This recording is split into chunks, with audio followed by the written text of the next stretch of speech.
एक रॉड ये है 20 सेंटीमीटर की मान लो,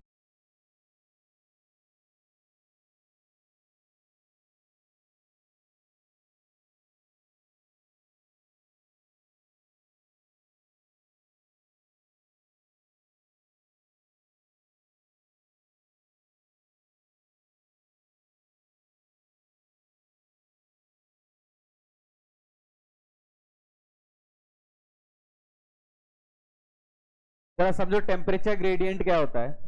एक वर्ड और है ये टेम्परेचर ग्रेडियंट,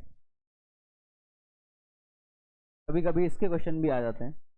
टेम्परेचर ग्रेडियंट का मतलब टेम्परेचर,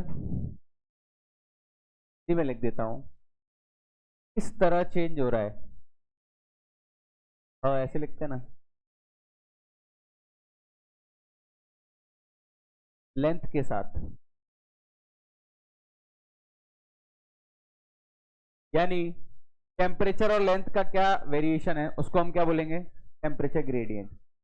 यानी D T by D L, change in temperature, D T मतलब क्या होता है, change in temperature, D L मतलब,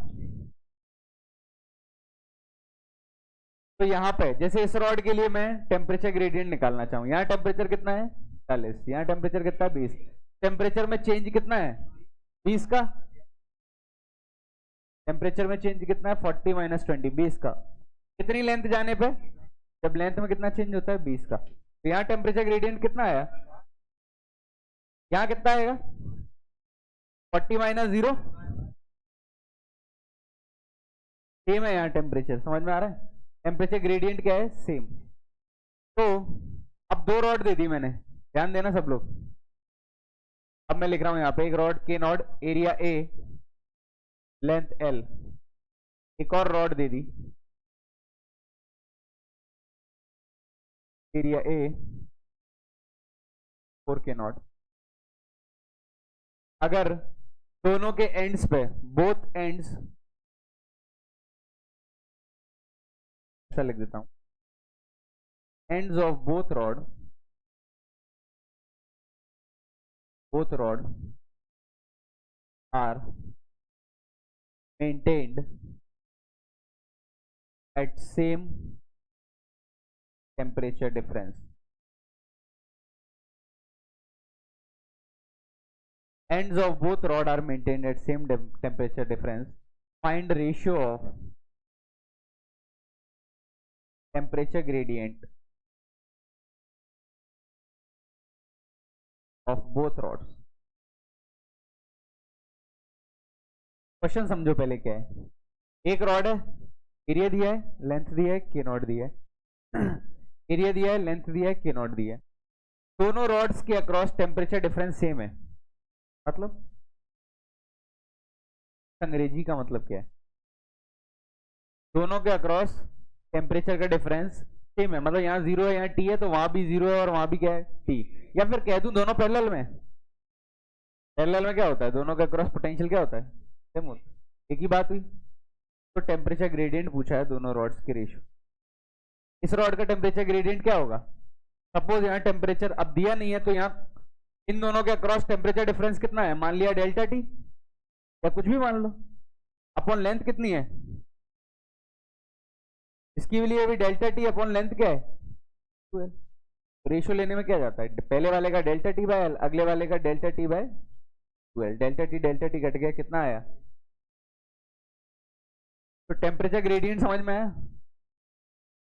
और ध्यान दो, अब जैसे इसको थोड़ा समझने की कोशिश करें, फिर कुछ क्वेश्चंस और लिखता हूं। Temperature drop through each layer of two furnace,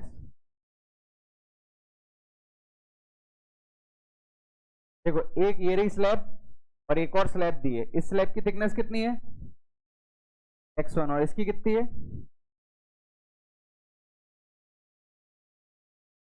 यहां टेम्परेचर कितना है T1 और यहां टेम्परेचर कितना है T3, इसका क्या है K1 और इसका क्या है, इनमें से क्या करेक्ट है। अच्छा तो समझने के एक क्वेश्चन करो, पहले जल्दी से ये लिख लो फिर एक क्वेश्चन को। टेम्परेचर ग्रेडियंट, तो सिंपल टेम्परेचर ग्रेडियंट की डेफिनेशन क्या है? Change in temperature upon change in length.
And half of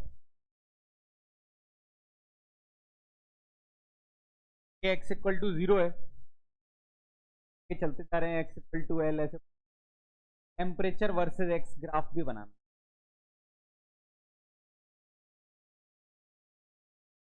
rod 1 का टेम्परेचर ग्रेडियंट निकालना है, रॉड 2 का टेम्परेचर।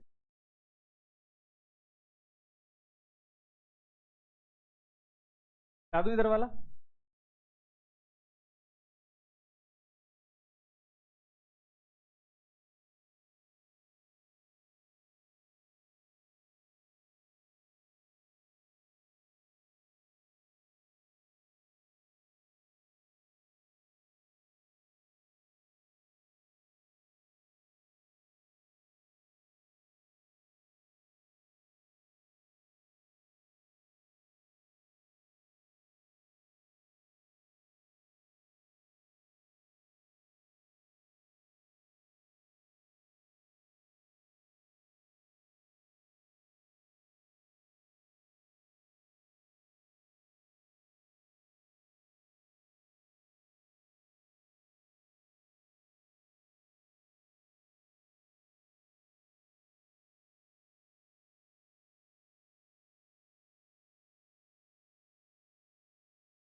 वन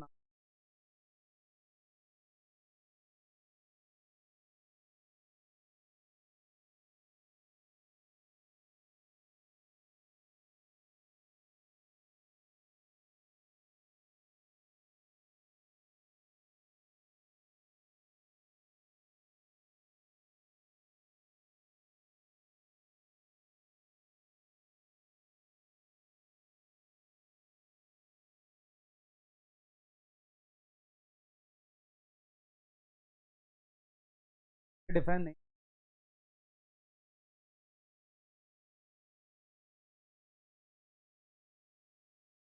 सा फॉर्मूला टेम्परेचर अपॉन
पहली वाली रॉड की लेंथ नहीं दी, एल मान लो, एल एल लेके सॉल्व करो।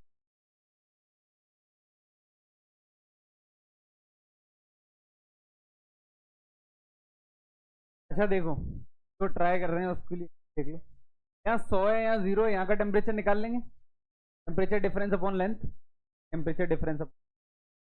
समझ में आ रहा है? ग्राफ कैसे बनाएंगे, y और x का कैसा बनेगा, कर्व बनेगा या लीनियर बनेगा? टेम्परेचर यहाँ कितना है, x इक्वल टू 0 पे, गिरते गिरते 0 तक जाना है, तो पहले कहाँ तक गिरेगा, L तक, L मतलब 0.5 मीटर, 0.5 मीटर तक ग्राफ डिक्रीज होगा, टेम्परेचर यहाँ पे जो आएगा, कितना आया था, जो भी आएगा वहां पहुंच जाएगा, फिर दोबारा यही स्ट्रेट लाइन कंटिन्यू होगी या दूसरे स्लोप की स्ट्रेट लाइन कंटिन्यू? कोई सोच रहा है किसका ज्यादा होगा किसका, आप ऐसा बन सकता है ना, क्या पता उसी स्लोप की स्ट्रेट लाइन हो, क्या पता उससे ज्यादा स्लोप की हो, क्या पता उससे कम स्लोप की हो, ये सोचना है तुम्हें ग्राफ पर। सोच के देखो क्या क्या लगा सकते। फिर पहली रॉड में स्लोप अलग होगा, दूसरी रॉड में स्लोप अलग होगा, तो अलग होगा तो किसका ज्यादा होगा किस,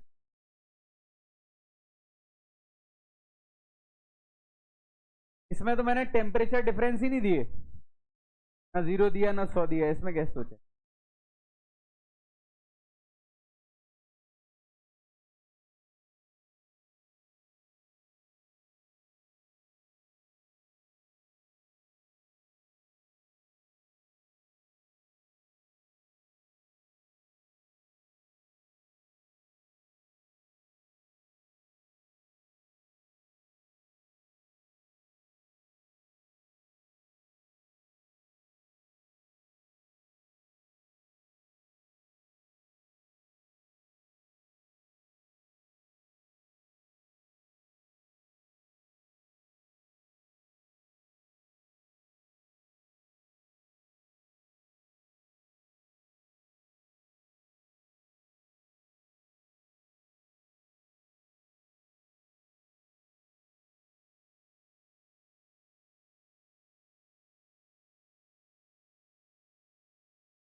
पहला वाला।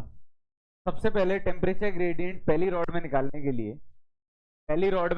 लिए, पहले बीच का टेम्परेचर तो मिले। क्या बीच का टेम्परेचर निकाल सकता हूं मैं? कैसे निकालूंगा? रेजिस्टेंस बनाए मैंने, पहला रेजिस्टेंस कितना है? R1। अब सबको लिखना आ गया होगा अब तो। L/K0 इंटू एरिया क्या मान लिया? A। R2 कितना है? 12 से काटा 4 को तो 2। इसको R मानू, तो ऊपर वाले को R मानूंगा तो ये R/2 बनेगा, और इसको R मानूंगा तो ये मानो, फर्क नहीं पड़ता। नीचे वाले को, दूसरे वाले को क्या माना मैंने? R। ये वाला कितना बना? यहाँ टेम्परेचर कितना है? 100। यहाँ कितना है? बीच का निकालना है। कैसे निकालूं? कितने तरीके हैं अपने पास? कोई सा भी एक लगा दो, लगे। अच्छा मैं डायरेक्ट कर दूं, करंट जा रहा है सेम, रेजिस्टेंस का रेशियो 2:1 है, 2:1 में 100 बटेगा, 2/3 ऑफ 100 पे इतना ड्रॉप आएगा 200/3। इतने का ड्रॉप आया, यहाँ वोल्टेज कितना हो गया? 100 माइनस हिला गया। यहाँ कितना आया? 100/3 डिग्री सेल्सियस। यहाँ 100 डिग्री सेल्सियस, यहाँ 0 डिग्री। तो टेम्परेचर ग्रेडियंट रॉड 1 का कितना है? 100 माइनस 100/3 यानी 200/3 डिवाइड बाय लेंथ 2.5। लेंथ ही लिखा रहे, लिख देते हैं, क्या हो गया? 0.5 दिया है, मतलब 1/400 दूसरी रॉड का टेम्परेचर ग्रेडियंट। दूसरी रॉड पे मैं डायरेक्ट लिख सकता हूं 100/3 डिवाइड बाय 1। तो कितना आया? रेशियो पूछते तो 4:1। अब जरा ग्राफ देखें, ग्राफ सबसे जरूरी, लोग ग्राफ ज्यादा पूछते। तो हुआ क्या? 100 से टेम्परेचर घटता गया, कहां तक पहुंचे? 100/3। फिर 100/3 से घटता गया, हम कहां पहुंचे? 0 तक। तो x इक्वल टू 0 पे टेम्परेचर कितना है? डिग्री से x इक्वल टेम्परेचर डिक्रीज होगा 0.5 तक, यहां तक डिक्रीज होगा टेम्परेचर, और कितना हो गया? 100/3 डिग्री से। दिक्कत तो नहीं? अब स्लोप ज्यादा आएगा कि कम आएगा? अब यहां से चलना है और 0 तक पहुंचना है एक। अब कितने डिस्टेंस पे? x की वैल्यू क्या है? ये 12 नहीं, 3l, l plus 2l, 3l। कितना हो गया? 3/2, 1 पॉइंट। यहां तक चलना है। ठीक, स्लोप किसका ज्यादा आएगा ये सोचना, ऊपर वाले का या नीचे वाले का? बहुत तरीके हैं, एक मैथमेटिक्स तरीका है, एक डायरेक्ट सोच सकते हो। स्लोप मतलब देखो ऐसे सोचो, स्लोप क्या है? टी और एक्स का स्लोप क्या है? Delta T by delta X या D T by D X. वही तो टेम्परेचर ग्रेडियंट है। इसका टेम्परेचर ग्रेडियंट ज्यादा, ऊपर वाले का नीचे वाले का? ऊपर वाले का। नीचे वाले का स्लोप कम होना चाहिए। स्लोप कम मतलब ऐसा या ऐसा? दूसरा वाला ये होता है स्लोप कम मतलब, और बड़ा बना देते।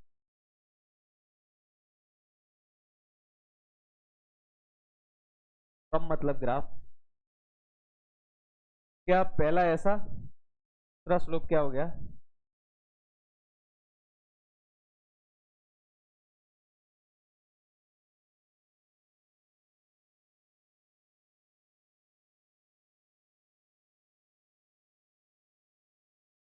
अच्छा, बिना ये कैलकुलेशन किए, बिना ये सब तामझाम किए, क्या डायरेक्ट टेम्परेचर ग्रेडियंट्स का रेशियो निकाल सकते थे क्या? कैसे निकाल सकते थे? मैं बोल रहा हूं मुझे ये सब कैलकुलेशन नहीं करनी, बीच का टेम्परेचर वगैरह। सब लोग ध्यान दो, पहले बीच का टेम्परेचर वगैरह नहीं दिया, कुछ नहीं दिया। सब लोग ध्यान दो, इसमें 100 और 0 नहीं दिया होता, और सीधे पूछा होता भाई ये बताओ कि इस रॉड में और इस रॉड में टेम्परेचर ग्रेडियंट्स का रेशियो क्या है? रेशियो पूछा होता। सीधी बात है, करंट तो दोनों में सेम जा रहा है, करंट सेम जा रहा है। टेम्परेचर डिफरेंस यानी वोल्टेज डिफरेंस, करंट दोनों में सेम जा रहा है। टेम्परेचर डिफरेंस का मतलब क्या है? Voltage difference. वोल्टेज डिफरेंस किस रेशियो में? इस पे वोल्टेज डिफरेंस क्या आएगा? I into 2R। पे कितना आएगा? I इंटू R, 2:1 रेशियो में ही है ना। तो जब वोल्टेज डिफरेंस किस रेशियो में है, 2:1, और लेकिन वोल्टेज डिफरेंस से काम नहीं बना, तो अपॉन लेंथ भी लेना है। ग्रेडियंट क्या है, change in voltage difference upon length, या temperature difference upon length. Length का रेशियो क्या है, बाय एल आएगा एक जगह और बाय क्या आएगा एक जगह, ये कट के क्या हो गया दोबारा है 4:1, 400/3 और 100।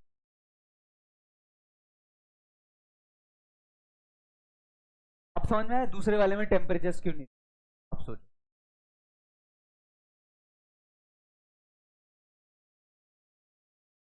अच्छा कोई डायरेक्टली देख के बताना है बिना पेन के कि रॉड 2 और रॉड 3 में टेम्परेचर ग्रेडियंट्स के रेशियो क्या आएंगे, क्या आएगा, 1:1, क्योंकि दोनों पे टेम्परेचर डिफरेंस सेम होगा, दोनों की लेंथ तो सेम है ही, ये तो 1:1, इसमें और इसमें सोचना है। वो डायरेक्ट नहीं सोच सकते, निकालना पड़ेगा। चलो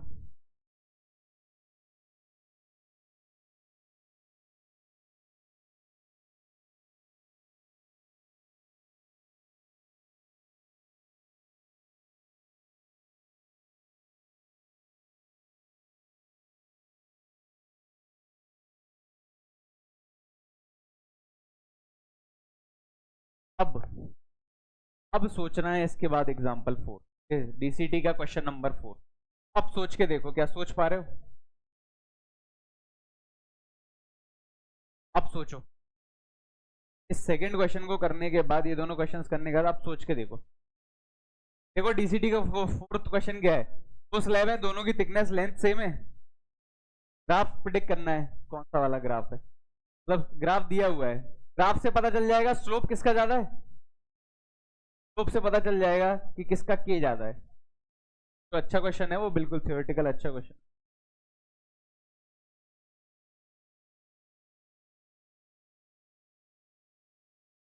चलो देखो, find ratio of temperature gradients of rod 1 2 3, कितना आ रहा है 522। चलो पहले एक काम करें ना, अपन इसको क्या बना लें, एक रेजिस्टेंस बना लें। R1 रेजिस्टेंस कितना होता बताओ, R2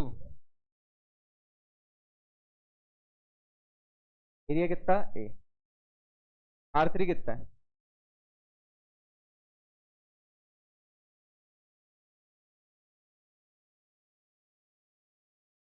इसको R माने, कि पहले इसको काट दो सिंपलीफाई में, 2 से 4 को काटा कितना हो गया, से 2 उड़ा दिया। अब किसको मानूं, किसी को भी R मान लो, कोई फर्क नहीं पड़ता। जैसे इसको मैं अगर R मानूंगा, मैं R मानूंगा तो ये कितना होगा 3R/2,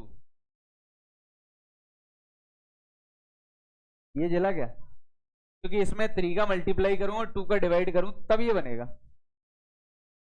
है? अच्छा ये अगर R है तो ये कितना है, 3 रेजिस्टेंस मिल गए। पहला वाला रेजिस्टेंस कितना है 4/4, दूसरा वाला रेजिस्टेंस कितना है 4/2, तीसरा वाला रेजिस्टेंस कितना है तो R। ना टेम्परेचर डिफरेंस दिया ना कुछ दिया, कैसे निकालें, उन्होंने टेम्परेचर ग्रेडियंट निकालने को कहा, बोला उन्होंने तो रेशियो की बात की है। अच्छा अगर मैं ये बोलूं इसमें से करंट आई जा रहा होगा, तो आई करंट ऐसे गया होगा, यहाँ करंट बटेगा किस रेशियो में, फर्स्ट रेशियो में, मतलब 1/R रेशियो 1/3R/2, यानी 2/3R।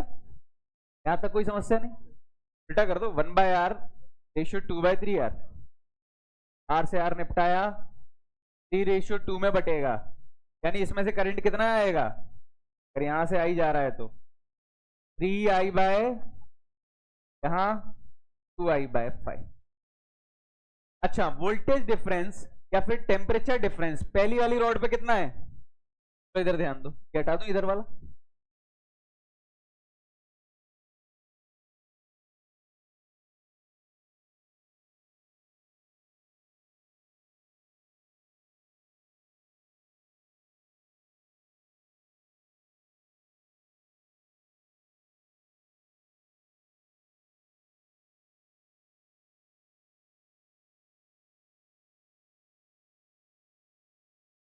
जरा ध्यान दो, क्या मैं सिर्फ इसको देख के ऐसा बता सकता हूं पहली वाली पे टेम्परेचर डिफरेंस कितना है, रॉड 1 पे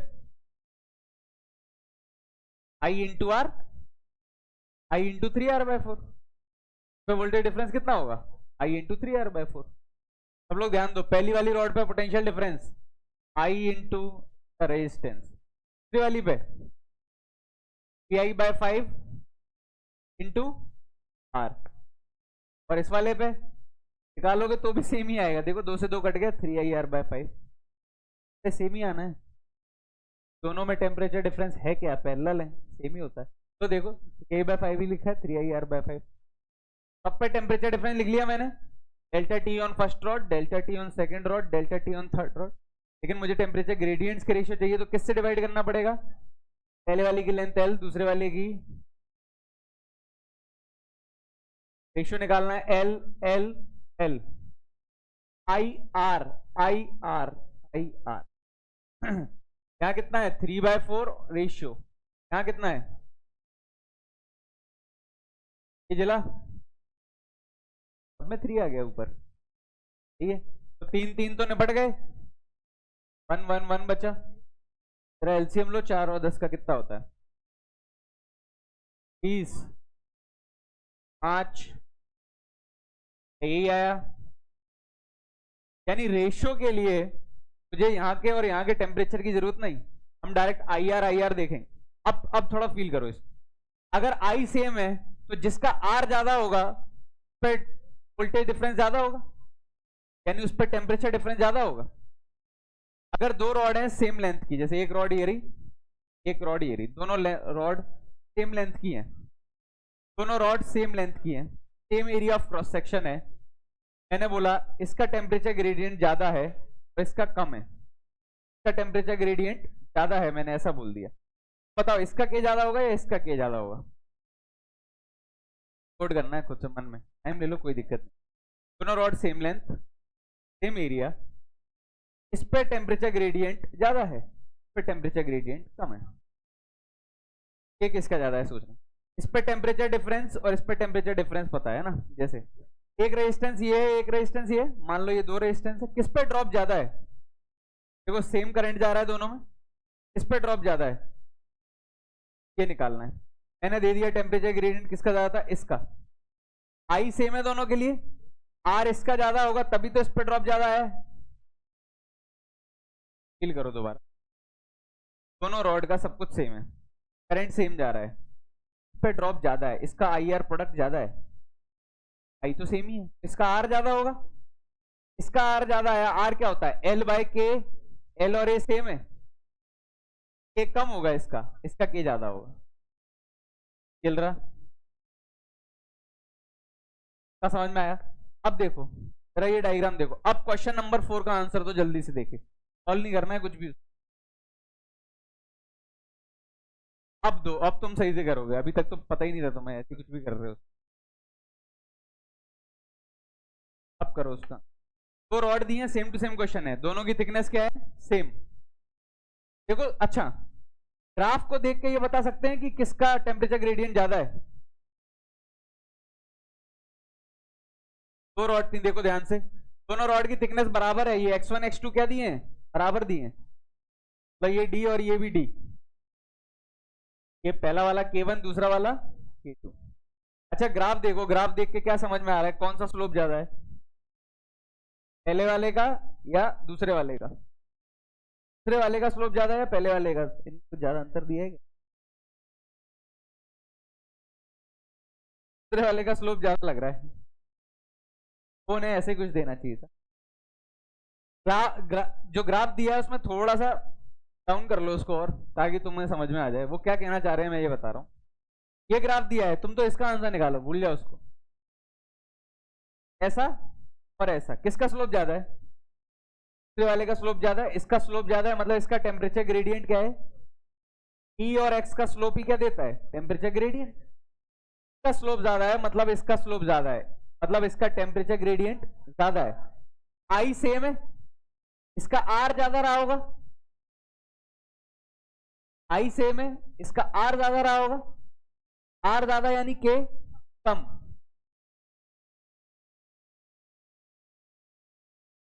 आगरा, इस ग्राफ के लिए।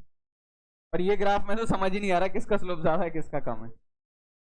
मतलब वो ग्राफ का स्लोप बताएंगे कि किसका ज्यादा, साफ साफ दिखेगा तो ही काम बनेगा, वरना नहीं बनेगा।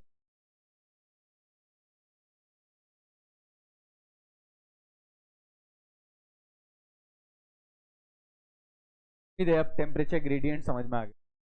अभी डायरेक्ट क्वेश्चन पूछ सकते हैं, टेम्परेचर ग्रेडियंट्स का रेशियो पूछ सकते हैं, ई और एक्स का ग्राफ, चार ऑप्शन दे देंगे, पूछेंगे कौन सा ग्राफ सही है ये। चलो क्वेश्चन नंबर 4 हो गया। क्वेश्चन नंबर 5,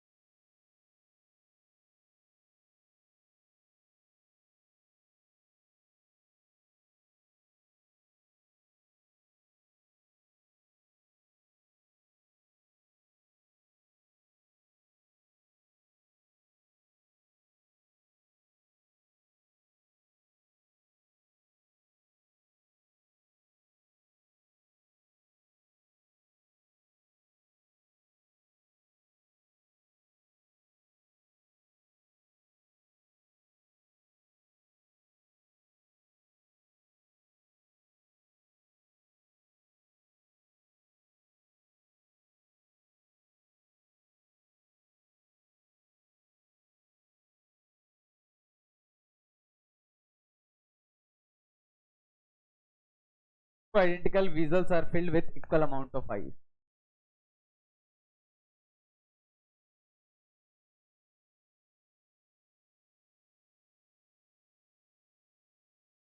देखो ये दो कंटेनर है, आइडेंटिकल वीजल है, मतलब बाल्टियां ले लो, ठीक है, बाल्टी लो, बर्फ भर दी, देखो इसमें बर्फ भरी है, इसमें भी बर्फ भर दी, बराबर ले ली।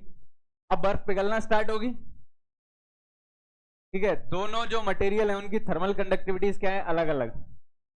क्यों बर्फ पिघलती है, ऐसे ढक दो इस पूरे को, बाहर का टेम्परेचर ज्यादा है ना, और अंदर क्या आइस का टेम्परेचर कम है, तो हीट फ्लो होगी बाहर से आइस की तरफ, इसलिए आइस पिघल रही है।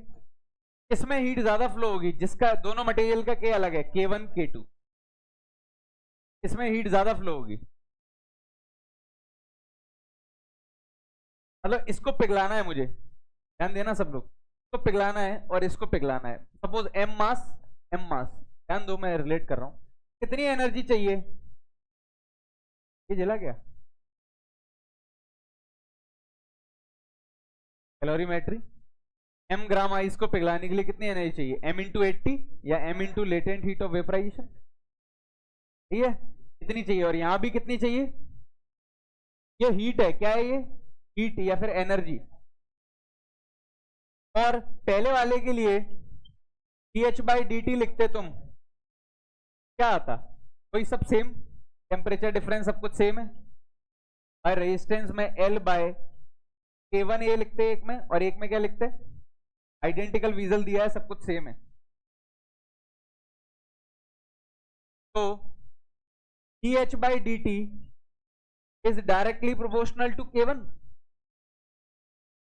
मैं तो सिर्फ ये बताना चाह रहा हूं, इसमें हीट ज्यादा, जिसका K1 ज्यादा है उसमें हीट ज्यादा फ्लो करेगी, जिसमें K1 ज्यादा है उसमें dH/dt यानी करंट ज्यादा होगा,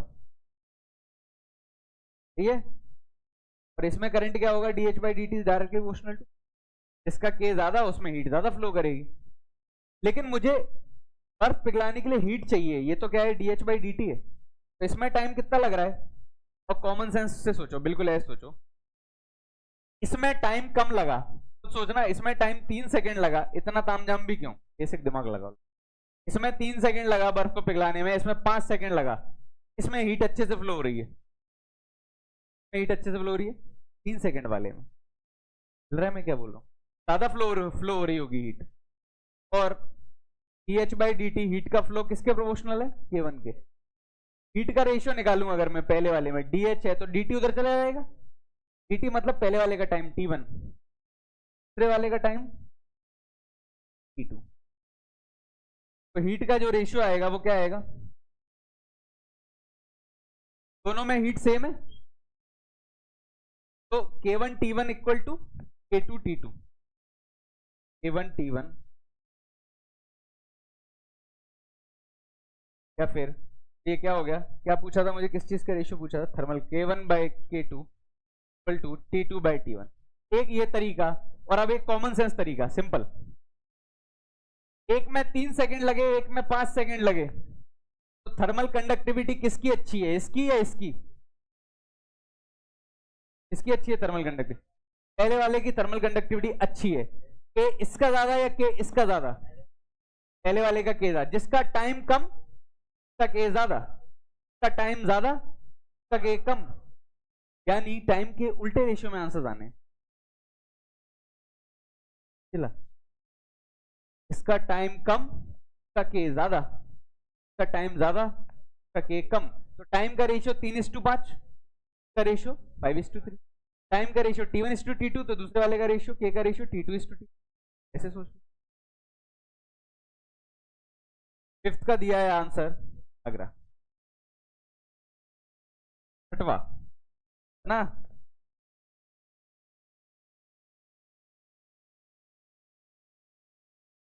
सारे एक बार में नहीं, ट्राई करो, ये आउट ऑफ द बॉक्स वाले क्वेश्चंस है।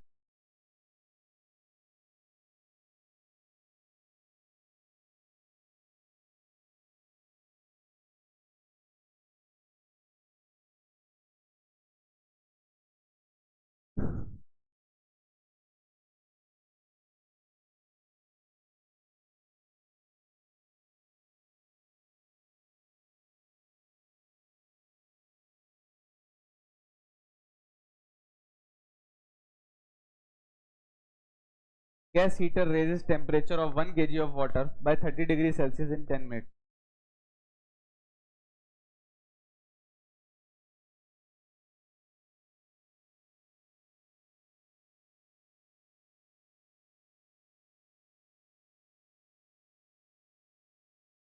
देखो क्वेश्चन समझो पहले तो। एक हीटर है, हीटर के ऊपर तुमने पानी रखा, तो 1000 ग्राम वाटर को, सब लोग शांत रहो, क्वेश्चन समझो, तुमको ही करना है, मैं थोड़ी कर। 1000 ग्राम पानी रखा तुमने हीटर के ऊपर, 1000 ग्राम पानी का टेम्परेचर 30 डिग्री सेल्सियस तक बढ़ा दिया, मतलब ये टी नहीं है, डेल्टा टी है। तो 1000 ग्राम पानी का 30 डिग्री सेल्सियस टेम्परेचर बढ़ाना है, कितने मिनट में कितना मिनट लगता है उसको? 10 मिनट लगता है।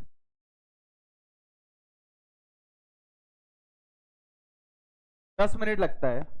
ये पानी है, ये पानी की बात हो रही है, लो यहाँ लिख।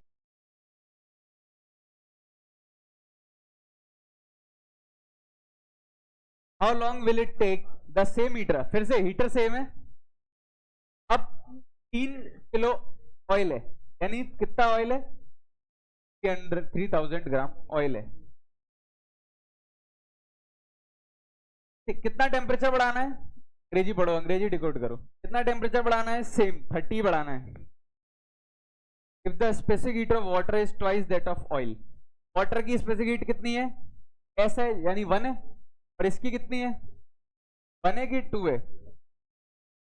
If the specific heat of water is twice that of oil, तो ऑयल की कितनी है? हाफ। टाइम कितना लगेगा? देखो देखा जाए तो बहुत आसान सवाल, बेसिक समझ के लिए कितना आसान। तो अगर 1000 ग्राम पानी लिया, उसका टेम्परेचर तुम्हें 30 डिग्री सेल्सियस बढ़ाना है, तो हीटर ने 10 मिनट ले लिए। अब पानी नहीं है, अब 3000 ग्राम ऑयल है, उसका टेम्परेचर बढ़ाना है तुम्हें 30 डिग्री सेल्सियस, कितना बढ़ाना है? उतना ही, सेम टू सेम। तो कितना टाइम लगेगा? और दिया हुआ है कि ऑयल की स्पेसिफिक हीट कितनी है? आधी है, तो इसकी 1 ले लो, वाटर की 1।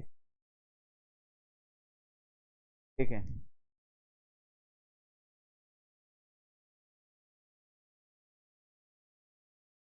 बिल्कुल बेसिक क्वेश्चन है, एकदम बेसिक, नहीं करना, बिल्कुल बेसिक दिमाग लगाना जो 8th 9th 10th में दिमाग लगाते हैं।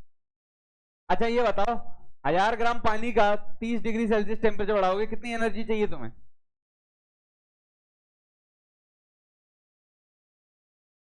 करो, 1000 ग्राम पानी का 30 एम, सब भूल जाते हो क्या? एस डेल्टा टी, कितनी एनर्जी चाहिए तुम्हें? और हीटर इतनी एनर्जी कितनी देर में दे रहा है? 10 मिनट में दे रहा है। कितनी है ये? 30,000 एनर्जी दे रहा है, कितने मिनट में? 10 मिनट में। अब तुम्हें 3000 ऑयल का बढ़ाना है, तो कितनी एनर्जी चाहिए? एम ऑयल का एस कितना है 1/2, डेल्टा टी कितना 30, ये कितना हो गया, कितना हो गया 45,000 ना, 15 3 45 और 3 0 45,000, तो 30,000 10 मिनट, 45,000 कितना मिनट,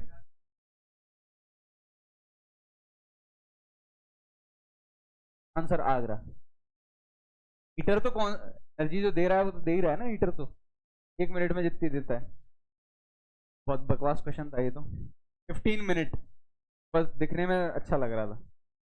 सिक्स्थ बन किसका बन गया था, सिक्स्थ क्या था कुछ लोग, सेवेंथ देखो, पता नहीं क्यों देख के लग रहा है कि इंटीग्रेशन करना पड़े शायद, बता दूं ये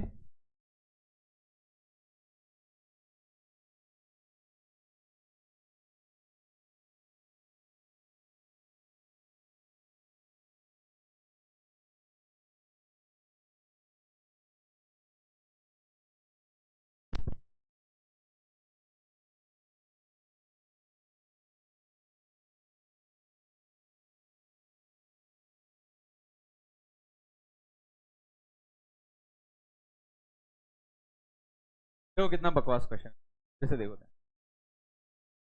हिंदी में, हिंदी अनुवाद, ध्यान से सुनो। Specific heat of a metal, specific heat constant नहीं दी है, क्या दी हुई है, टेम्परेचर, अलग अलग टेम्परेचर पर स्पेसिफिक हीट क्या है, अलग अलग, सब लोग ध्यान दो इधर। Energy needed to raise unit mass, कितना मास, यूनिट मास, यानी ऑफ अ मेटल, कितना टेम्परेचर बढ़ाना है, 1 केल्विन से लेके कितना बढ़ाना है,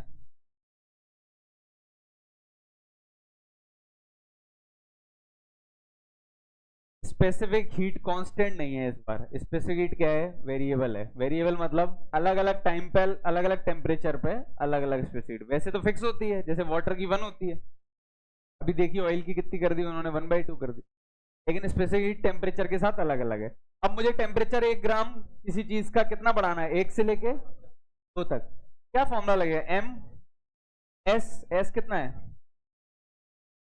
डेल्टा टी की जगह क्या लेना है,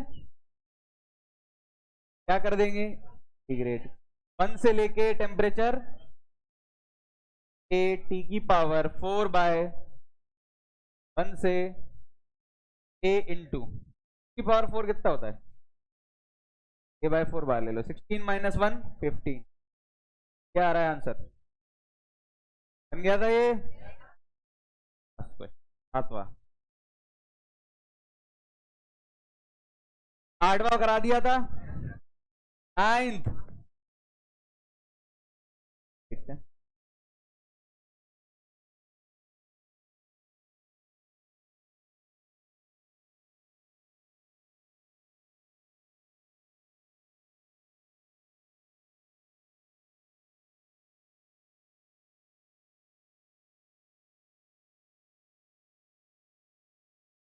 ज्योमेट्रिक प्रोग्रेशन पता है सबको, एएमजीएम पता है, पढ़ा है अभी,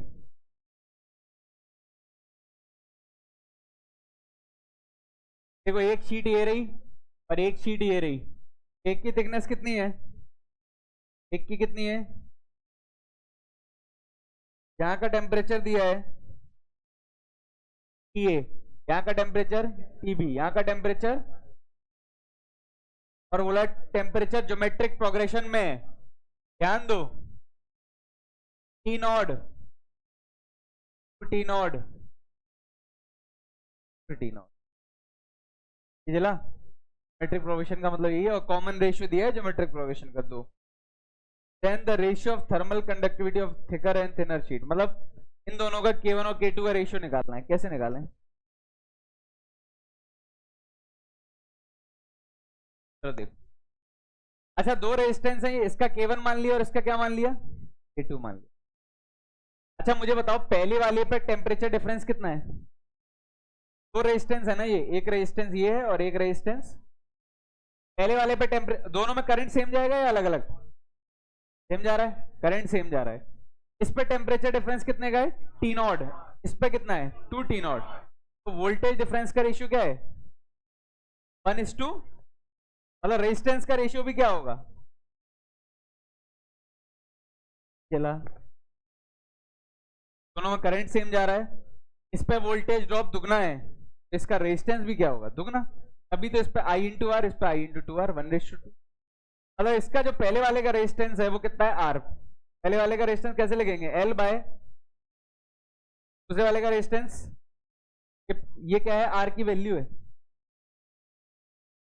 मतलब पहले वाले का रेजिस्टेंस R है तो दूसरे वाले का रेजिस्टेंस 2R है, मतलब पहले वाले का रेजिस्टेंस डबल कर दूं तो दूसरे वाले का रेजिस्टेंस आ जाएगा, चला D2 K1 equal to K2 आ गया।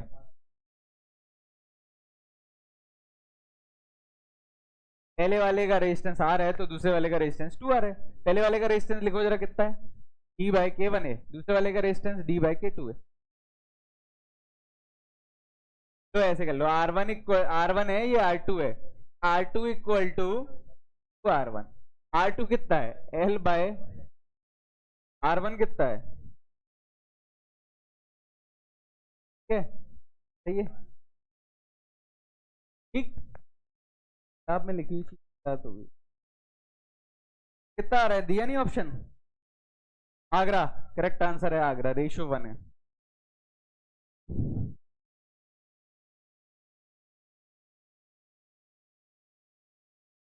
हाँ 10th 11th ऑप्शनल है, जिसको करना है करे, क्योंकि ये सिलेबस में ही नहीं है, बस क्यूरियोसिटी के लिए डाल रखे।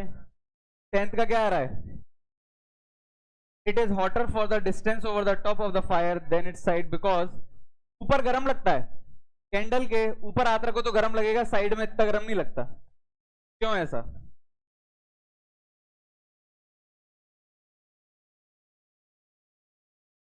नहीं, convection takes more heat upward. Convection में बस एक पॉइंट याद रखना है और कुछ भी याद नहीं रखना है।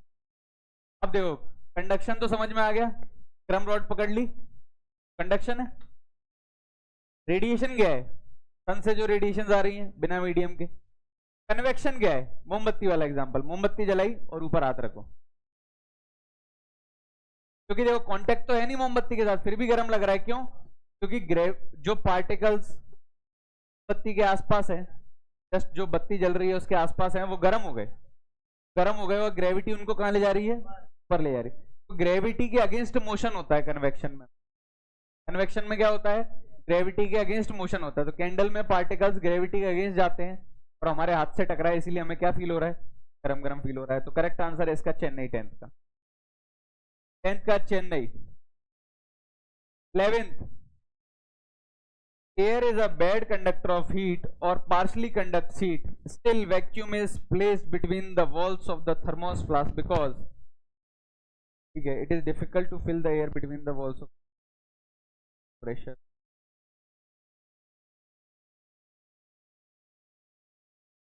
Chennai, high conviction heat can flow through air, जिसको पढ़ना है थर्मोस फ्लास्क वगैरह पढ़ लेना जाके, कोई जरूरत नहीं है अपने काम करने। 12th, कन्वेक्शन का है क्या, कन्वेक्शन छोड़ो आगे चलो। 13th, ये बना, a tube shaped like parallelogram is filled with liquid kept in a vertical plane, ठीक है, the tube is heated at midpoint of AD, heat flows only by convection, then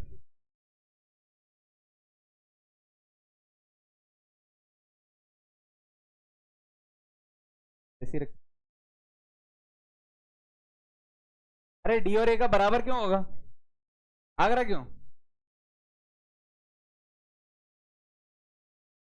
अरे ये रहा देखो ऐसे, अरे ये रहा ऐसे ही समझ लो, ये वर्टिकल, ये दीवार समझ लो, ये दीवार है, ये वर्टिकल ही है, अगर इस दीवार को गिरा दूं तो ये हॉरिजॉन्टल हो जाएगी, ये वर्टिकल है, और मैंने यहाँ बीच में सेंटर पे मोमबत्ती लगाई, समझ में आ रहा है क्या बोल रहा हूँ मैं। तो हीट ऊपर फ्लो होगी कि नीचे फ्लो होगी, कन्वेक्शन फ्लो, कन्वेक्शन सोच रहे हैं बस और कुछ नहीं। कन्वेक्शन में ग्रेविटी के अगेंस्ट मोशन होता है, मतलब पार्टिकल्स कहाँ ऊपर जा रहे हैं, लाइट हो जा रहे हैं, और कहाँ जा रहे हैं, ऊपर जा रहे हैं। गर्म ऊपर होगा या नीचे होगा, टेम्परेचर ए का ज्यादा होगा डी का ज्यादा होगा, ऊपर ध्यान से देखो, ए का ज्यादा होगा, तो temperature of A greater than temperature of B, ठीक है।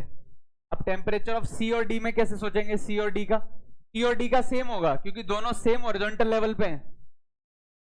गर्मी सिर्फ टेम्परेचर या हीट सिर्फ ऊपर फ्लो हो रही है, ग्रेविटी के ऊपर फ्लो हो रही है, तो यहां यहां यहां पूरे सेम लेवल पे टेम्परेचर क्या होगा, सेम होगा। अब लोग देखो कन्वेक्शन में सिर्फ एक ही पॉइंट याद रखना है, कन्वेक्शन में सिर्फ एक पॉइंट याद रखो ना, वो पॉइंट है कि कन्वेक्शन में ग्रेविटी के अगेंस्ट हीट फ्लो होती है, ग्रेविटी नीचे लग रही है तो हीट कहां जाएगी, तो मुझे बताओ मैंने यहां से हीट फ्लो करना स्टार्ट हुई इस लेवल से, तो ऊपर गर्म होगा कि नीचे गर्म होगा, ऊपर। टेम्परेचर ऊपर जाने बढ़ रहा है कि घट रहा है, बढ़ रहा है। सेम हॉरिजॉन्टल लाइन पे टेम्परेचर सेम है कि अलग अलग है, सेम है, ऊपर जाने पे घट रहा है, मैं दो बढ़ रहा है, तो 1 सेंटीमीटर ऊपर गया तो अभी भी क्या है, सेम है, मतलब सेम पॉइंट पे सेम हॉरिजॉन्टल लाइन खींचो, उस पे क्या रहेगा, सेम। तो टेम्परेचर ए का ज्यादा है बी से, और डी और सी का क्या है, बराबर, क्योंकि डी और सी क्या है, सेम हॉरिजॉन्टल। फिर से कन्वेक्शन का क्वेश्चन है, समझ में आया तो अच्छी बात, नहीं आया तो अपना कोई लॉस नहीं। Correct answer is Chennai. 14 करा दिया था, करा दिया था 14। 15 करा देते हैं।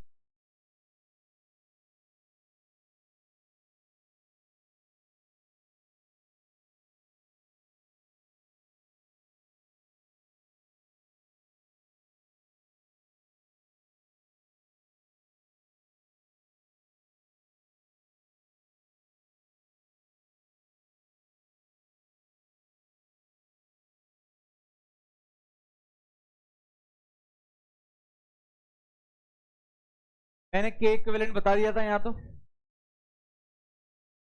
क्वेश्चन क्या है जरा सब लोग समझो, क्लास में ही कराया है ये क्वेश्चन।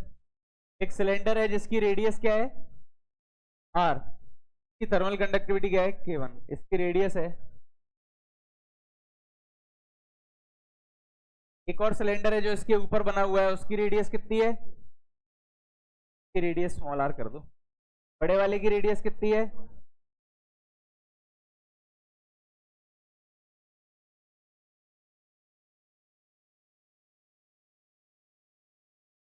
इधर कितना है, इधर क्या भरा है, K2। बस के इक्विवेलेंट निकालना है इसका, और क्या ही काम है।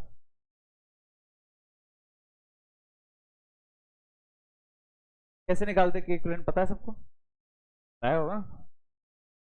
सबसे पहले तो एक रेजिस्टेंस ये रहा, एक रेजिस्टेंस ऊपर वाला, दो रेजिस्टेंस सीरीज में है या पैरेलल में, पहला वाला रेजिस्टेंस, इसकी लेंथ नहीं दी, कुछ भी मान लो एल क्योंकि सेम ही है, पहले वाले का रेजिस्टेंस एल बाय K1A, दूसरे वाले का रेजिस्टेंस K2 इन ये जिला। अब आर और 3R के टर्म में नहीं लिख रहा हूं, पता है क्यों, आर और आर के टर्म में क्यों नहीं लिख रहा हूं, क्योंकि इसको आर लिखूंगा, अगर मैं इसको आर लिखूंगा तो ये K1 इंटू बाय 3 करके कुछ गंदा टाइम्स आर बनेगा, तो फालतू में सॉल्व करना है, इससे चाहे ऐसे ही लिखा रहे। तो पैरेलल में कैसे ज्वाइन करते हैं बताओ, टोटल रेजिस्टेंस पैरेलल में कैसे आएगा, multiply R1 into divide by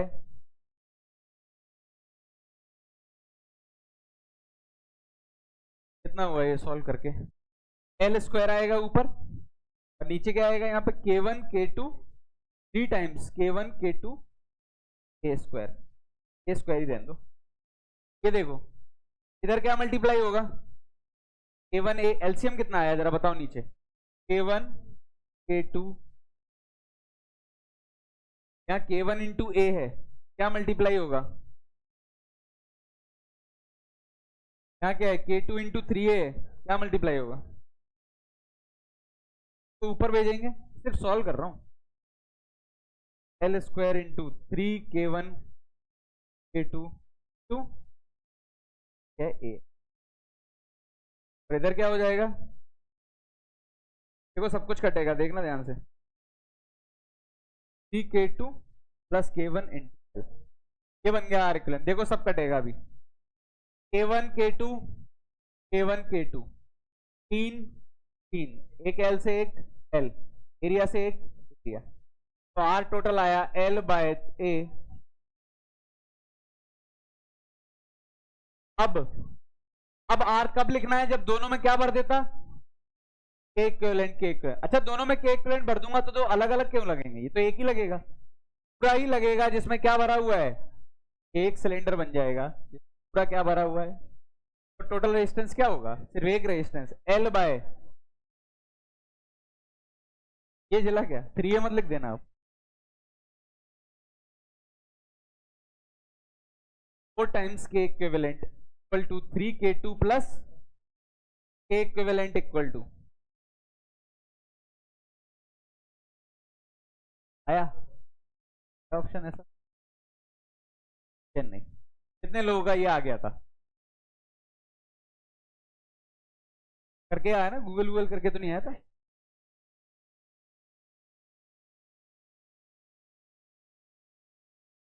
पंद्रह के बाद देख लो जिसको लिखना है, जिसको के इक्विवेलेंट समझ नहीं आया।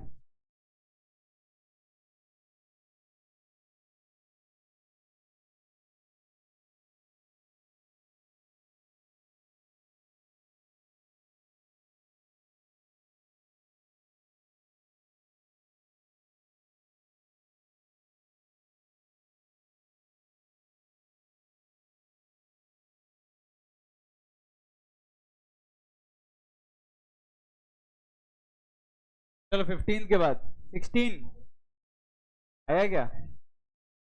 समझ में आ गया क्वेश्चन? दो आइडेंटिकल कंडक्टिंग रॉड्स हैं, are first connected independently by two vessels, one containing at 100 other 0।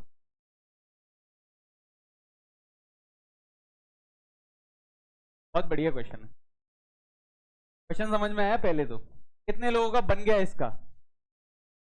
नहीं पूछूंगा, वैसे बताओ आंसर।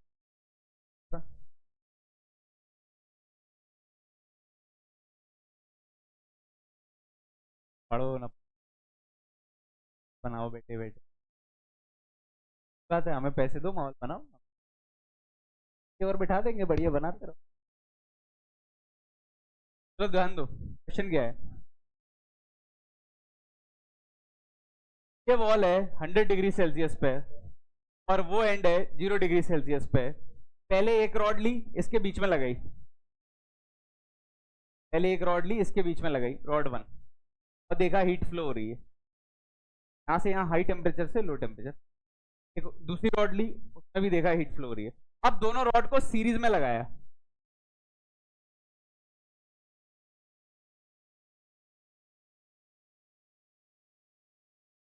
क्या बोला है? दो आइडेंटिकल रॉड्स हैं, मुश्किल से कुछ सेकंड लगने थे इस क्वेश्चन में, कुछ तो कैसे सॉल्व वॉल्व कुछ नहीं, सिर्फ कॉमन सेंस है, बस समझ में आना चाहिए। तुम लोग की फिजिक्स में दिक्कत नहीं है, तुम लोग की अंग्रेजी में दिक्कत है। ध्यान दो, ने क्या बोला? पहले एक रॉड ली, मतलब एक रेजिस्टेंस लिया है, चलो एक रॉड ली, इधर टेम्परेचर कितना है 100 और इधर कितना है, ये रॉड 1 है, हीट फ्लो हो रही है।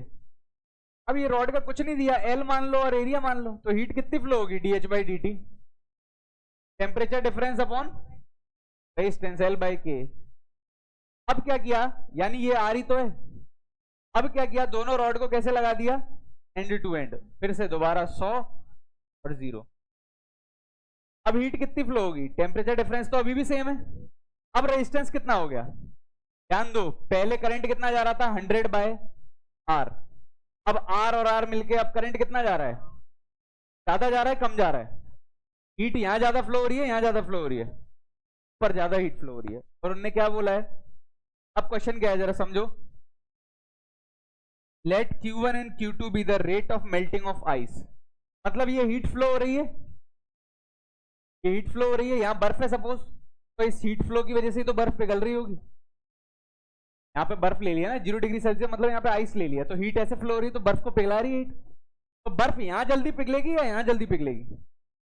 ऊपर वाले में, यहाँ अगर x पिघलेगी तो यहाँ कितनी पिघलेगी? यहाँ 1 ग्राम पिघलेगी, तो यहाँ कितने ग्राम पिघलेगी? 2 ग्राम, क्योंकि दुगनी हीट फ्लो। उन्होंने बोला है Q1 Q2 be the rate of melting ice in 2 cases. पहले केस में अगर Q1 बर्फ मेल्ट होती है, दूसरे केस में Q2, तो Q1 Q2 का रेशियो क्या होगा?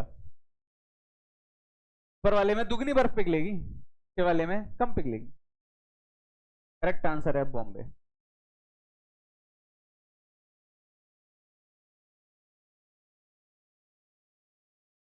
पक्का समझ में आया?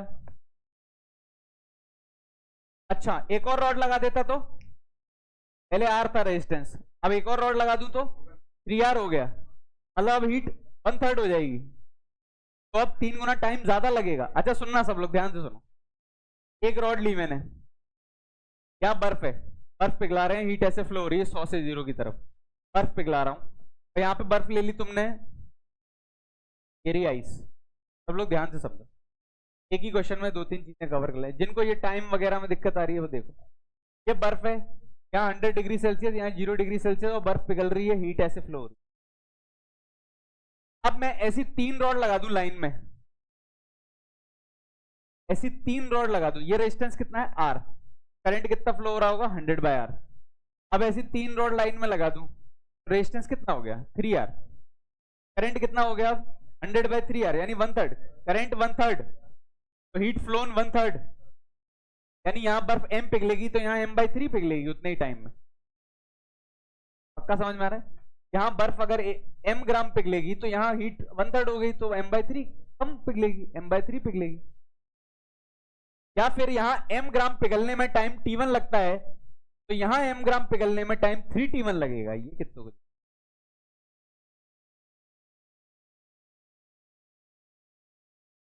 या तो दिमाग लगाओ। मैं बोल रहा हूं ऊपर हीट और नीचे हीट में क्या दिक्कत है, जब 3 रॉड लगाई, ऊपर हीट अगर 100 फ्लो हो रही थी, 100 जूल फ्लो हो रही थी, तो नीचे 100/3 फ्लो हो रही है, या फिर ऊपर 300 फ्लो हो रही थी तो नीचे 100 फ्लो होगी। तो ऊपर अगर बर्फ सेम टाइम ले लूं मैं, 10 सेकेंड ले लूं, तो ऊपर अगर 3 ग्राम पिघल रही है तो नीचे कितना पिघलेगी 1 ग्राम। और अगर सेम टाइम ले लूं, मतलब सेम पिघलाना है, ऊपर m ग्राम पिघलानी है, टाइम t1 लगा, m ग्राम पिघलाने में टाइम अब 3 गुना लगेगा, क्योंकि कम 1/3 हीट जा रही है ना। लिखो लिख लो, इसको क्या लिखोगे, जैसे अपनी लैंग्वेज में लिखना चाहते हो वैसे।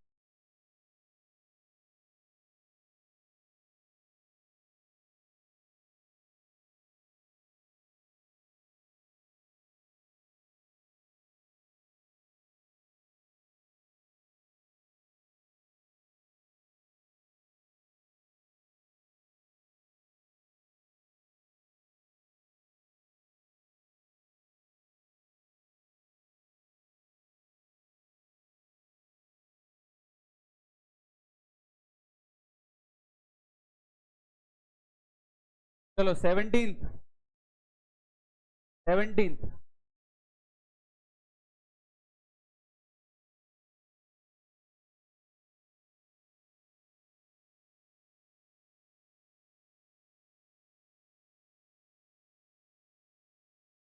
कैसे किया,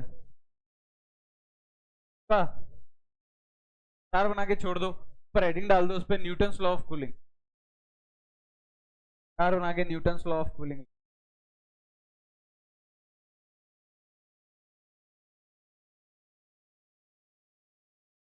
18th, 18 तो गलत मत करना, चेन्नई, एक रॉड है उसमें हीट फ्लो हो रही है, टेम्परेचर गिरता जाएगा, लीनियरली गिरता है। 18th का चेन्नई।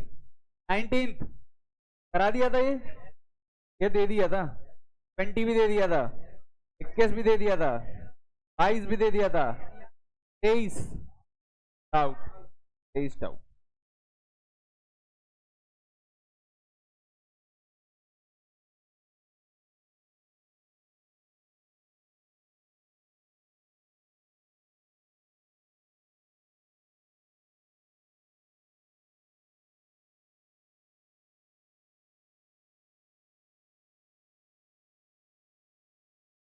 एक मेटेलिक रॉड है जिसका एरिया दिया है, लेंथ दी है, द सरफेस इंसुलेटर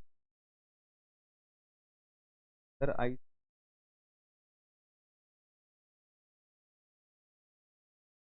क्वेश्चन समझो फिर से अंग्रेजी की दिक्कत है तुम्हारी। देखो कितना सिंपल क्वेश्चन है बनाने के लिए। एक रॉड है, अब ध्यान दो सब लोग, रॉड है, एरिया कितना है, इधर टेम्परेचर कितना है,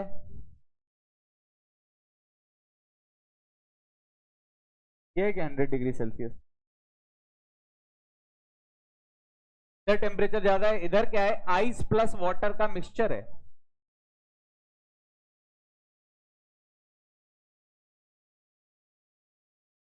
और इधर कितना है, 100 डिग्री सेल्सियस है। क्यों, बॉइलिंग वाटर दिया है, क्या दिया है,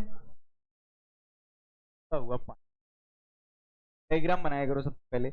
लेंथ कितनी दी है, 0.54 मीटर या 54 सेंटीमीटर, जैसा बोलना चाहिए। अब उन्होंने बोला है, अच्छा बताओ क्या होगा, यहाँ खौलता हुआ पानी है, मतलब ये एंड गर्म है, ये एंड ठंडा है, हीट फ्लो होगी, इस आइस प्लस वाटर के मिक्सचर को क्या करेगी, आइस को क्या करेगी, पिघलाने की कोशिश करेगी। जब पूरा आइस वाटर में बन जाएगा तो टेम्परेचर फिर बढ़ेगा, ऐसा कुछ होगा हाँ। लेकिन उन्होंने क्या बोला और इंफॉर्मेशन दी है, heat conducted through rod melts the ice at rate of 1 gram for every 33 second. मतलब 33 सेकेंड में 1 ग्राम बर्फ पिघल जाती है। 33 सेकेंड में 1 ग्राम बर्फ पिघल जाती है। 1 ग्राम बर्फ को पिघलाने के लिए कितनी एनर्जी चाहिए, 1 इंटू 80, यानी 33 सेकेंड में कितनी एनर्जी फ्लो हो जाती है, 80 कैलोरी। 33 सेकेंड में कितनी एनर्जी फ्लो हो जाती है, 80 कैलोरी। तो 1 सेकेंड में कितनी एनर्जी फ्लो हो जाती है, दिक्कत तो नहीं। अब निकालते हैं अपन dH बाई डी टी। जरा बताओ dH बाई डी टी कैसे निकालते हैं, T2 minus T1 upon resistance. Resistance क्या लिखूंगा, L बाय के, यानी के कहां जाएगा, ऊपर। के दिया है क्या मुझे, के ही निकालना है। के एरिया कितना दिया है, 9 ही मत लिख देना, ये जला क्या, सेंटीमीटर स्क्वायर को किस में कन्वर्ट कर लेंगे। अच्छा dH बाई डी टी, ये लिखा है, ये कितने लोगों को जला, change in heat upon time, 1 second में कितनी हीट, ये लिखा है। इसको क्या बोल सकते हैं, 1 सेकेंड में कितनी हीट फ्लो हुई, या तो ये बोल दो, या dH by D T 80 by 33 equal to 100 by 54, इधर ही रहने दो, ऊपर 100 भेज दो। और अच्छा ये 10 4 जीरो ने इन 4 जीरो को उड़ा दिया, सही है, दिक्कत तो नहीं।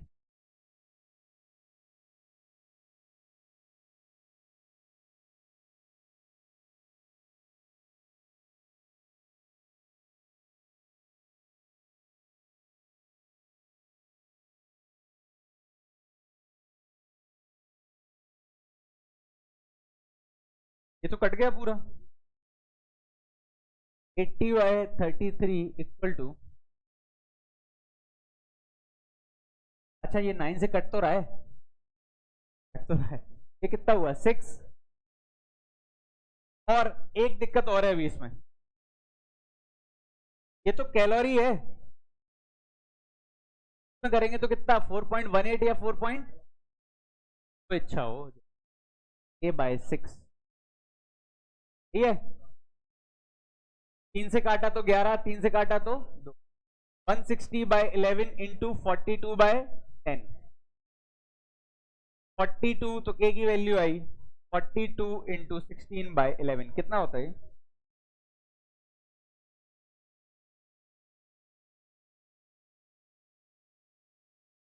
देखो किसके आसपास आएगी, 42 इंटू 16 कितना होता है, ये सिर्फ डिवाइड करके के निकालो, अप्रोक्सीमेटली कितना आ रहा है,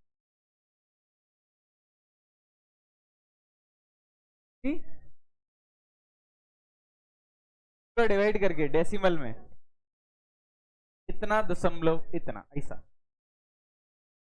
61 के आसपास आ रहा है, तो करेक्ट आंसर होगा 60। क्यों, 4.2 लिया है, 4.18 लेता तो क्या पता 60 के और क्लोज हो जाता, नहीं जिला, से सॉल्यूशन को उतार लो।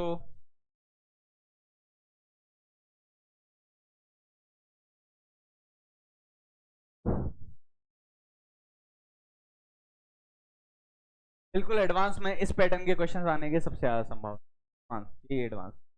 वो के इक्विवेलेंट नहीं पूछेंगे, तुम क्या सभी निकाल देंगे, वो टेम्परेचर ऑफ जंक्शन नहीं पूछेंगे, सभी निकाल देंगे, क्यों पूछें।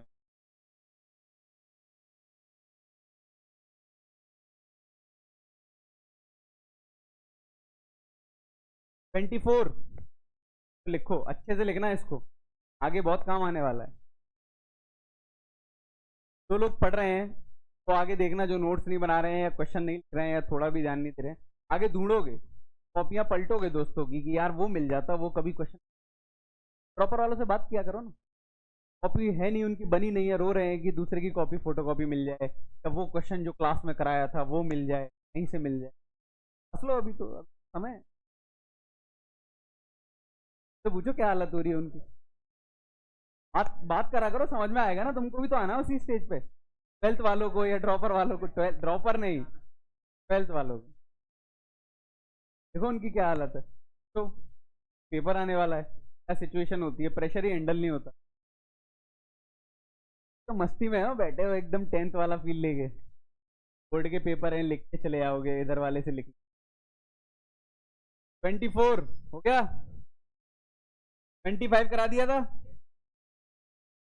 26 अब करना ये वाला सेम टू सेम, यही है मेल्टिंग ऑफ आइस वाला, हीट फ्लो होती है और बर्फ पिघलती है। 26 करना अटेम्प्ट, अभी करो 26 अभी, अभी 26।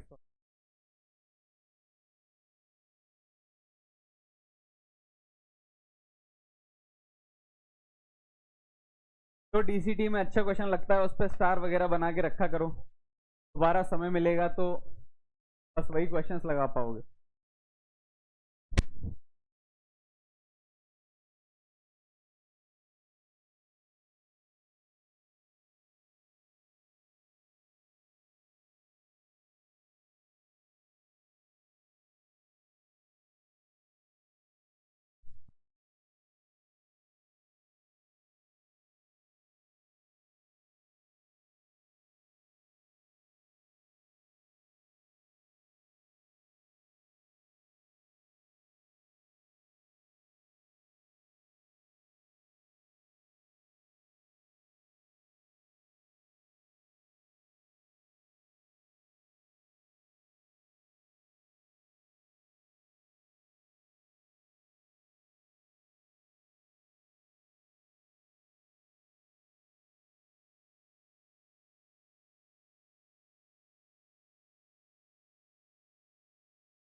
बात करो।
आ रहा है।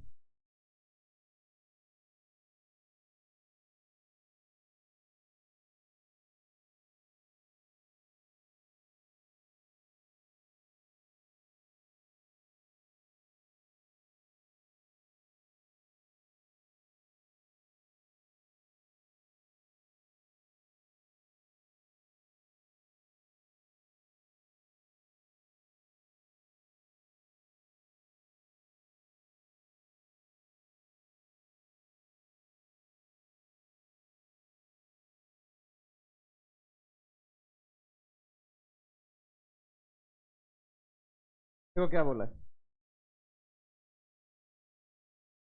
एक सिलिंड्रिकल रॉड है with one and in steam chamber, एक हिस्सा उसका किसमें है, स्टीम में, आउटर इन आइस, और दूसरा हिस्सा किसमें है, बर्फ में। यहां से हीट जाएगी और बर्फ पिघलना शुरू हो जाएगी, और कुछ इस तरीके से पिघल रही है बर्फ, हीट फ्लो हो रही है, 0.1 ग्राम आइस पिघल जाती है कितने सेकंड में, 1 सेकंड। अभी ऐसा बोला है। अब क्या हुआ, rod is replace by another, इस रॉड को दूसरी रॉड से रिप्लेस कर दिया। ये रॉड के लेंथ एल था या ए, और के कितना था, के नॉट। अब इसकी जगह सब लोग ध्यान दो जिनसे नहीं, इसकी जगह दूसरी रॉड रख दी, दूसरी रॉड रख दी जिसकी लेंथ कितनी है, आधी, आने वाले के रेडियस कितना है उसका, डबल, और के कितना है, कोई दिक्कत तो नहीं। तो पहले इसका रेजिस्टेंस आर था, अब इसका आर न्यू क्या हो जाएगा, नया रेजिस्टेंस कितना हो जाएगा, एल बाय, एरिया कितना हो जाएगा, पहले एरिया ये था, अब कितना हो गया, 4, 4 से 4 कट गया, रेजिस्टेंस कितना हो गया, आधा, तो करंट कितना हो जाएगा, अब डबल, हीट फ्लो कितनी हो जाएगी, डबल। तो बर्फ ज्यादा पिघलेगी 1 सेकंड में या कम पिघलेगी 1 सेकंड में, ज्यादा पिघलेगी। तो 1 सेकंड में अब 0.1 नहीं, कितनी पिघलेगी अब, दिक्कत तो नहीं, 10 नहीं, 27 हो गया, 28, 28 देखते क्या है, there P N Q,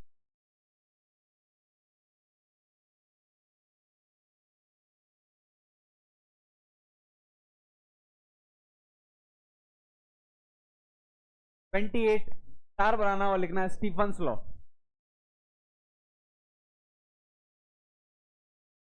star बनाना,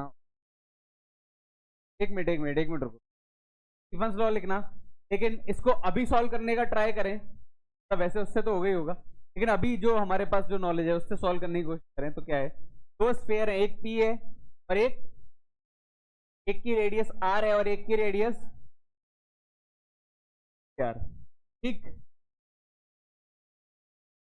और मुझे बोला है rate of fall of temperature of P, दोनों का टेम्परेचर क्या है, same.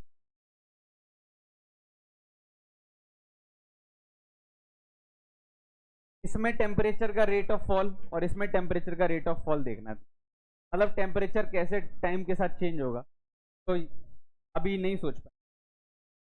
Stephen's law plus Newton's law दोनों लगेंगे, बहुत ही अच्छा क्वेश्चन है ये, प्योर एडवांस पर्पज से। इस पे स्टार बनाएंगे, तो न्यूटन्स लॉ लिखेंगे। 29 बना दिया था क्लास में। तो डीसीटी में जिसको मार्क करने हैं वो कुछ ऐसे क्वेश्चंस मार्क करें। 23 हो गया, 23 एक अच्छा क्वेश्चन था, 26 एक अच्छा क्वेश्चन है, अलग है थोड़ा, 24 अच्छा था, 28 अभी कराया नहीं ना, कराएंगे तो अच्छा क्वेश्चन, हाँ तो कर लो, तो लगा लो।